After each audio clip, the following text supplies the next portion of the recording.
Hello and welcome to Rathods Science Academy. Today in this session we are going to see current affairs of 26 September 2025. So let's get started with our discussion and let us see some important articles which appeared in our newspaper. So let us see the first article, guys. See the title. Supreme Court wraps Government of MP CBI for inaction in custody death case. So what is this article talking about?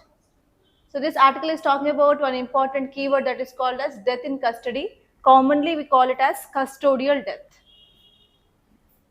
Okay, the keyword is custodial death.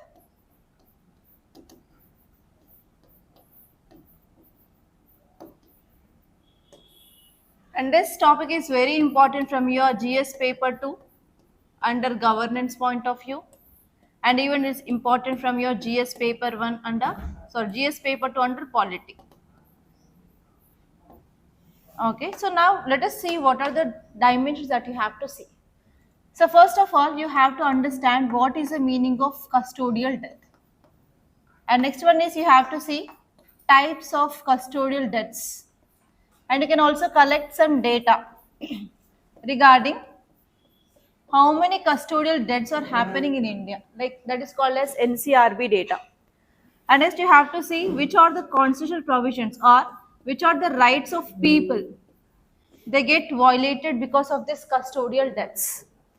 And apart from that, you have to see like what are the sections in our BNS and BNSS talks about this, because this had been replaced latestly, right? So in India we have this IPC and CRPC. They had been replaced by this new things. So you have to see from now onwards sections and punishments under this new acts. And next you have to see about what are the international organizations or any conventions which mainly talks about this custodial deaths. If you cover all these points, then you can write easily whichever the main question which comes in your paper. And even sometimes they may also ask about a prelims based question regarding this topic, because already in 2022 UPSC asked question regarding this custodial death in prelims case. Okay, so you have to see all these areas, and it is very important topic. So now if you see the present article, why it is in news is, so this custodial death happened in state of MP, that is Madhya Pradesh case. So what happened was, so one person called as Deva Parthi, he was just taken into custody in a theft case. And on the same night, police informed the family that that guy had been died in that jail. And what is the reason they gave? The reason here is because of cardiac arrest, that guy died in this custody. And later on, this people of this family, they filed a case, and that case went to Supreme Court. And Supreme Court transferred this case to CBI to do some investigations regarding what is the main reason behind the death of that person. And actually, it orders even the police persons who involved in this case also. But what happened? CBI didn't take any action regarding that. And even CBI said that yes, the two police people who involved in this, they left that village. So like that they give some thing. And even CBI informs that the two absconding officers were suspended on Wednesday, and a cash reward of 2 lakh each announced for the information on them. Court to continue hearing this case today. So actually here we can say that there is inaction which is mainly taken by the CBI. So whenever Supreme Court gave the directions, like you have to find out what is the reason behind it. Because of this inaction of the CBI, we can say that police officers who are involved in this case had been absconded. So here this article is saying that that Supreme Court wraps government of MP CBI for inaction in custodial death case. So finally here Supreme Court is taking this case for hearing today, and it will be giving judgment regarding this case. But what happened here is, one person had been arrested, on the same day itself he died in that jail or custody, and the reason they said is cardiac arrest. And Supreme Court taken up that case, and Supreme Court ordered CBI to find out the reason behind that and even to catch that police. But no action had been taken so far. So this is about this topic. And now let us see some facts regarding this custodial deaths. Custodial deaths or custodial torture refers to infliction. It may be like physical or mental suffering of individuals who are there in police or other authorities. Who will be doing this? It will be done by police or any other authorities. It is nothing but the violation of human rights. It is also violation of dignity, and as well as you know that frequently this custodial torture leads to this custodial deaths. So here we have different types of custodial torture. That is, first one is physical torture, like extensive beatings by using hand or by using stick or by using whatever it may be. So they'll go for extensive beating of that person. And apart from that, they'll also sometimes use electric shocks. And this one is suffocation, sexual violence, forced stress positions, and denial of medical care. It comes under physical torture. And we also have this psychological torture. It is nothing but threats, humiliation, sleep deprivation, solitary confinement, and mock executions. Okay, and if you are talking about this custodial torture in India, and if you see the data regarding this custodial deaths, between 2016 and 2022, there are about 490 custodial deaths had been reported in India. And especially if you see in entire our country at national level, we have 11,656 custodial deaths. And especially in which state we have more number of custodial deaths? In state of UP, guys. It records around 2,630 deaths. Okay, and next if you see what are the constitutional legal safeguards that we have. First one is we have fundamental rights. So in this fundamental rights, especially Article 14, which talks about right to equality. It means equal law enforcement agencies or officials also are equal. So everyone is equal. That is Article 14. And this one is Article 21 we have. It talks about right to life and personal liberty. So it includes freedom from torture as well. And this one is we have Article 20 subclass 1. It talks about person can be convicted for an act that was not an offense under the law at that time it was committed, thereby prohibiting excessive or retrospective punishment. So if that crime which is there in the law, then only we can consider that person did the crime. If that crime which is not there in any of our law or act, then we cannot consider that person did any crime. And this one is Article 20 subclass 3, which mainly protects an individual from being compelled to self-incriminate, safeguard the accused from forced confessions. That means if there is any person who had been accused and if he is in the custody, he should not be forced to accept that. And next one here is there should be no torture or no pressure on him. So in this way we have certain fundamental rights which are mainly protecting people. And apart from that, we have to see some sections. They are called as legal provisions. So in this BNS, we have section 120. It penalizes those who intentionally cause hurt or grievous hurt to extract confessions information through violence or coercion. So by applying violence or by forcing him to accept anything, that is a crime under this section 120 of BNS. And next we have BNSS, that is section 15 says that it mandates that arrest and detentions follow valid reasons, documentation procedures. So we have to follow the proper procedures under this section 35. And under this section 22 of this BSA, that is Bharatiya Saksha Adhiniyam, it says that it invalidates confessions made under inducement, threat or coercion or promise, by inducement or by any violence or by forcing any person to accept that kind of crime like that, that will be like invalid. So these are the three important new sections that you have to remember. And apart from that, we also having some international provisions. We have United Nations Charter of 1945. It mandates the treatment of prisoners. So treatment of prisoners should be with dignity, and we have to ensure fundamental rights even for this prisoners. And as well as we have Universal Declaration of Human Rights, it protects individuals from torture, from cruel treatment, like that. Okay, so we want to ensure right to dignity and as well as security for these people. So in this way, we have to cover each and everything clearly from your mains point of view, guys. And now let us say the next article title says Sri Lankans being trafficked to fight Russia's war in Ukraine, says United Nations expert. So what is this article talking about? Okay, so this article is talking about Russia-Ukraine war.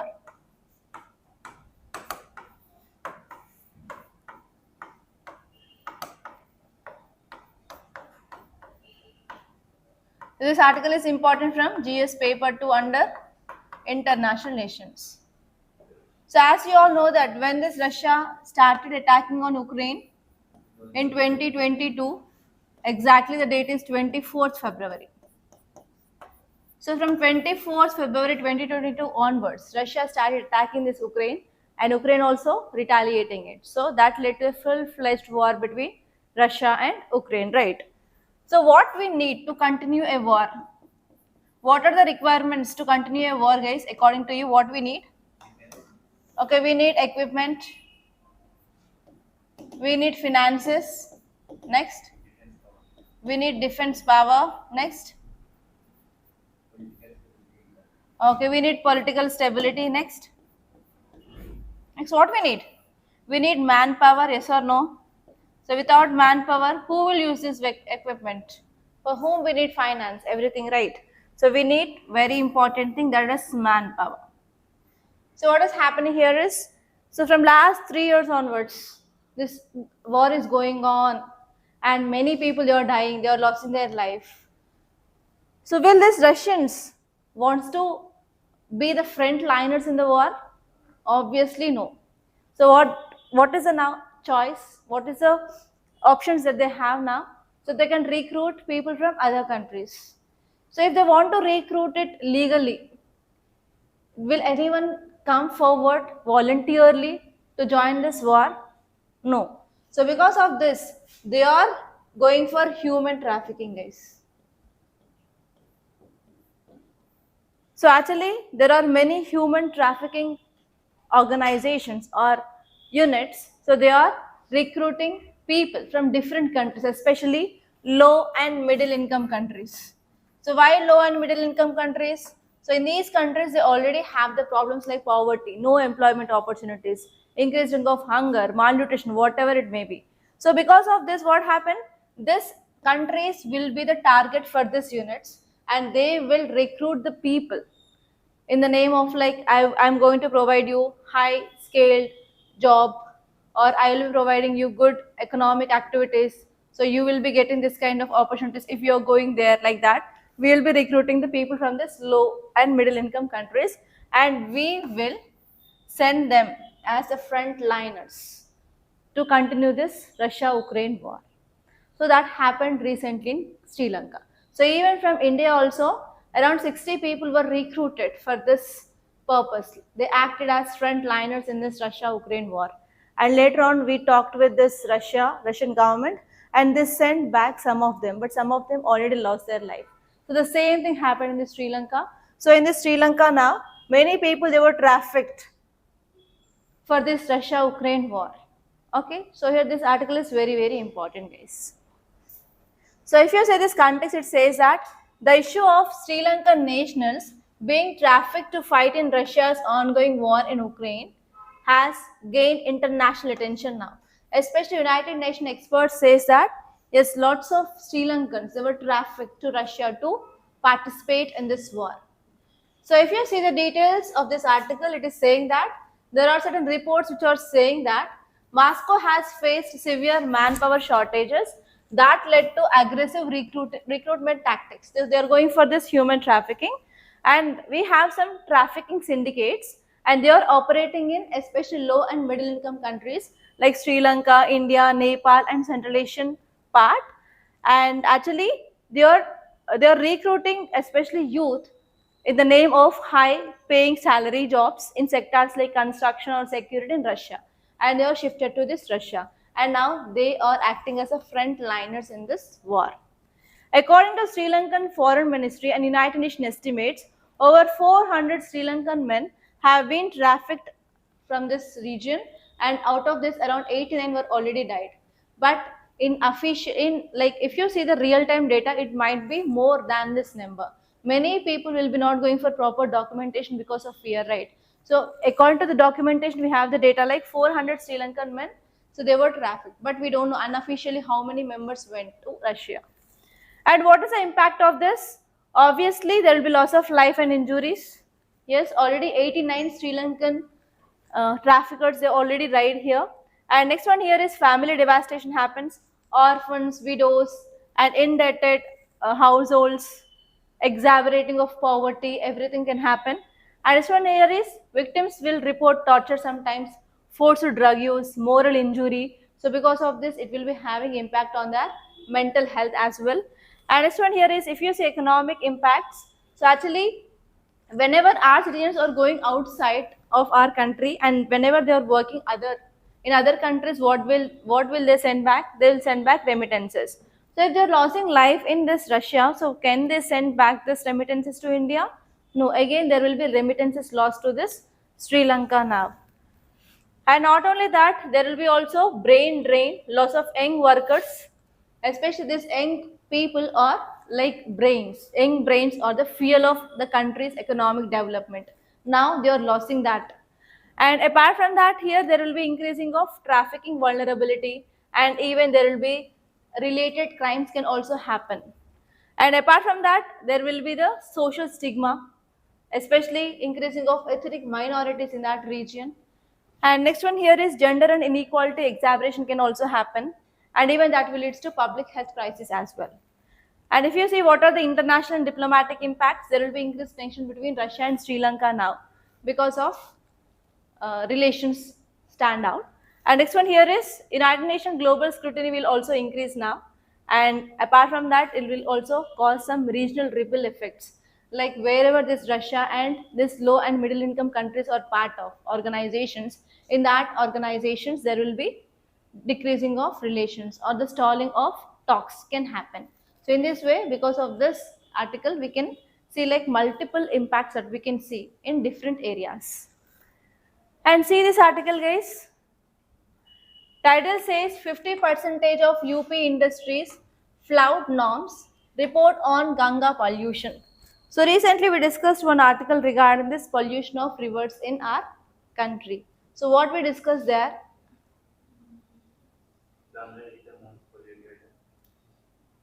Not that. So recently one article we discussed. Decreasing of number of polluted rivers in India. But what is this article saying that?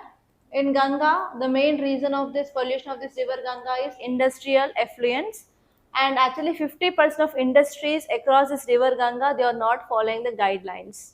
Yes? One report is saying like that, one report is saying like this. What we have to believe in? Again, a lot of confusion created in your mind, right? So here you have to see about the data regarding rivers which are polluted in India, and you have to see like what are the main reasons for this river pollution, and you have to see what are the schemes government came up for this cleaning of rivers programs. And next one you have to say about what is the way forward. That is enough for you guys. Okay. So now let us see this article. Context says that Central Pollution Control Board report submitted to NGT, that is National Green Tribunal, revealing that widespread non-compliance among industrial units in UP that contribute to persistent pollution of river Ganga. So actually what is the important reason for this increased pollution of river Ganga? The main reason is whatever the industries which are there across this river Ganga, they are directly releasing waste without proper treatment into the river water. And around more than 50% of industries, they are not following rules and regulations. Okay, so that is the thing. And if you see details, it says that so around 30 plus or 36 industries around in 10 districts, they are releasing this industrial effluents. They are not following the laws. And this one here is most of this industries, they are not following the norms and they are breaking down the norms. What are those norms? They are not going for treatment of this waste. And second one is they are releasing more discharge than the permissible limits. So those are the two things that you have to remember. And this one here is not only in this river Ganga directly, but even in some other tributaries of river Ganga also this problem we can see. So in which rivers? They gave Ram Ganga and Kali rivers. These two are the rivers which are mainly present in areas where we have more tanning industries. You know these tanneries, leather related industries, and this one is distilleries and textile units. So these units are dominating and they are releasing more waste in these two rivers called as Ram Ganga and Kali river, and they are in turn the tributaries of river Ganga. And what are the reasons why these industries are not following these rules and regulations? First one is there is increased economic pressures and as well as cost evasion. So if they want to go for treatment of this waste, again they have to get new kind of technology, right? And they have to invest more in that cleaning process. So because of this, that will be decreasing the profits of this industries. And as you all know that because of this US 50% of tariffs, already which sectors are getting affected? Apparel industry, footwear industry and textile industry. Already their profits had been got down. And if you are imposing this kind of things, again, what happened? They will go for simply shutting down of industries. So that is a one important reason. And this one here is there is weak enforcement of laws that we have. And apart from that, there is very high rate of corruption in our governance system. And this one is they are not having proper adequate infrastructure. They have outdated technology and their infrastructure is not at all sufficient for water treatment capacity, etc. That is also one important reason. And this one here is because of rapid urbanizations, so we are not focusing on environment at all because of improper urban planning systems. Okay, so if you see some facts regarding this CPCB, it is a statutory organization and which was formed in year 1974 under one important act, that is Water Prevention Control of Pollution Act of 1974. And actually it serves as a field formation, and actually this CPCB will provide services to this Ministry of Environment, Forest and Climate Change. And this one is what are the functions? It will focus on cleanliness of streams and it will focus on cleanliness of wells in different areas of the states, and even it will try to improve the quality of air and wants to prevent and combat air pollution in the country. Okay, so it mainly focuses on two important areas. First one is water pollution, second one is air pollution. And now let us see the next article, guys. See the title, Mistrust in Ladakh. So what is happening in Ladakh? In yesterday's class we discussed. So I said you the background. As well, Jammu and Kashmir state divided into two UTs. One is UT of Jammu and Kashmir, one is UT of Ladakh. And actually Ladakh, they are asking for inclusion into this sixth schedule. So which are the states already in this sixth schedule? Assam, not Manipur. AMMT, Assam, Meghalaya and Mizoram, Tripura. Manipur will not come here. And what are the advantages of this sixth schedule? They can create their own autonomous district council. So because of that, they will be having land rights, jobs and controlling of resources will be there in their hands. They can make their own laws so that there will be no fear of alienation in the people, because 97% of this people of Ladakh are scheduled tribes. So they are always having fear of alienation. So they want to get this six schedule status. But here government is not giving that. So because of this they are doing protest. And whenever they are doing this peaceful protest, yesterday itself it led to violent pace, and they attacked on this BJP offices also, and they vandalized most of this public infrastructure. So because of this, this is a news. Already we discussed that. Okay. And now let us see the next article. Title says Saudi-Pak deal upends India's strategic thought. Did we discuss this article earlier? What is this article talking about? Saudi and Pakistan defense agreement. What is that agreement says? One important point. So if any country is attacking one of the Saudi or Pakistan, they will treat that it is attacking both, and now these both countries will retaliate, right? So that is the thing that we discussed. So because of the Saudi and Pakistan deal, do we have any impact on India? What is that impact? Okay. So actually Saudi Arabia and Pakistan, they have formalized decades of informal military cooperation, and they came up with signing of one agreement called as Strategic Mutual Defense Agreement. So because of this, it is going to affect our India's interest in Saudi Arabia as well. And even from now onwards, Saudi Arabia can involve in India-Pakistan Kashmir issue as well. So now let us see what will be the implications. The first one here is Saudi-Pakistan Defense Pact, which revives historical ties between these two countries, Saudi and Pakistan. And it is posing a geopolitical challenge to entire Gulf area, because this Gulf area is dominated by Islamic countries. And in this Islamic countries, we have Sunni based and Shia based. So Saudi Arabia is leader of Sunni based countries. So there may be increased rivalry between the Shia and Sunni-based countries in this Gulf region. That is the first thing. And it also can enable Pakistan to leverage its strengthened position with Riyadh to push anti-India narratives. So now Saudi Arabia and Pakistan, they can both join together and they can fight against India regarding this Kashmir issue. And next one here is India's energy security and reliance on the Saudi's crude oil. It also can face challenges. We also bring oil from the Saudi Arabia, and if Pakistan says no, it should not export, then it will be also having impact on India. And next one here is we have around 2.6 million strong diaspora in the Saudi Arabia. It is one of the key source of remittances for India. So if there is any change in foreign policy between India and Saudi Arabia because of this, again that will going to hit our remittances. It will be going to hit our economy, foreign currency guys. And next one here is it can also lead to pressure on counter-terrorism efforts. India's efforts to isolate Pakistan internationally over terrorism.